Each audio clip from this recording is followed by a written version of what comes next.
Good morning mga bossing. Okay, so ito na yung update natin regarding sa wirings natin. So ngayon magkakabit tayo ng Senlo ilaw, OEM switch, tsaka RM bracket. Pero ang good news dito, ang update dito is naka-harness na to mga bossing. So ito yung harness ng mini driving light, plug and play.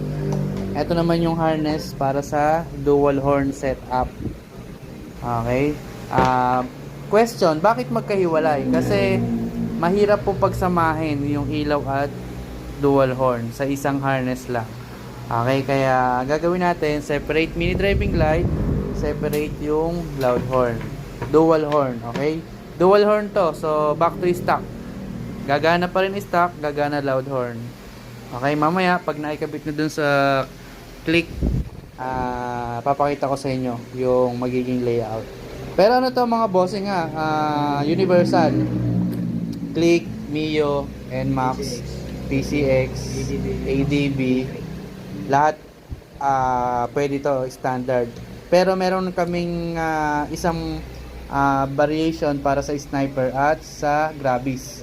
Yan, kasi mahaba yung wires para sa Grabis at sniper. Okay? So, para to sa mga customer na walang time maghintay ng mahaba. So, mas pinabilis na natin kasi naka-harness na, salpak na lang natin. Tapos, soon, pwede nyo to i-avail sa amin via TikTok shop. Okay? Pwede na kayo mag-DIY. Alright? Pwede nyo ipakabit kung malayo kayo. Pakabit nyo sa mga shop sa inyo, sa location nyo. Napakadali ng ikabit mga bossing. Alright? Check natin after ikabit mamaya.